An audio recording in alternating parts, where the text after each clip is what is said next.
2026 சட்டமன்ற தேர்தலில் அதிமுக எடப்பாடி பழனிசாமி தலைமையிலான கூட்டணி நிச்சயமாக 200 தொகுதிகளுக்கு மேல் வெற்றியடையும் என்ற கருத்து கணிப்பின் முடிவுகள் வெளியாகியுள்ளது.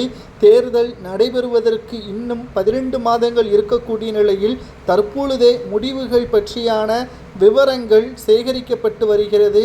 தனியார் நிறுவனங்கள் வெளியிட்டு வரக்கூடிய இந்த ஒட்டுமொத்த கருத்து கணிப்பின் முடிவுகள் ஆரம்பத்திலேயே திமுகவிற்கு கலக்கத்தை ஏற்படுத்திவிட்டது என்றே கூறலாம். ஏனென்றால் தமிழக வெற்றிக் கழகம் புதிதாக உதயமாகியிருக்கிறது தமிழக அரசியலில். அது மட்டுமல்ல, இதுவரை எதிரும் புதிருமாக இருந்த பாஜக அதிமுக கூட்டணியும் ஒன்று சேர்ந்துவிட்டது. இந்த முறை நிச்சயமாக திமுகவின் உண்மை முகம் தெரிந்துவிட்டது.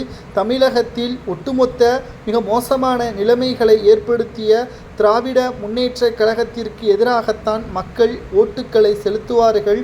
ஒன்று அதிமுகவின் கூட்டணிக்கு விழ வேண்டும், இல்லை என்றால் தமிழக வெற்றி கழகத்திற்கு ஓட்டுக்கள் விழும். இந்த 2 கருத்து கணிப்புகள் தான் சமூக வலைதளங்களில் வைரலாகவே பரவி வருகிறது. அதில் உண்மைத்தன்மை என்ன என்பதை நாம் ஆராய்ந்து பார்க்கும் பொழுது 200 தொகுதிகள் வரை அதிமுக வெற்றி அடைவதற்கான வாய்ப்புகள் இருக்கிறது. எடப்பாடி பழனிசாமி தலைமையிலான அதிமுக இந்த முறை நிச்சயமாக ஜார்ஜ் கோட்டையில் பதவியேற்பு விழா நடத்தப்படும் என்ற தகவல் கிடைக்கப்பெற்றுள்ளது. மேலும் திமுக எதிர்க்கட்சி அந்தஸ்தை இழக்கும், எதிர்க்கட்சி இடத்திற்கு தமிழக வெற்றிக் கழகம் வருகை தரும் என்ற தகவல்கள் கிடைக்கப்பெற்றுள்ளது.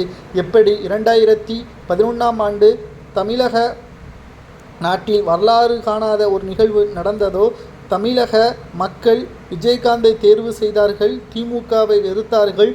அதே நிலைமைதான் 2026லும் திமுகவை எதிர்த்து விஜயை ஆதரிப்பார்கள் என்ற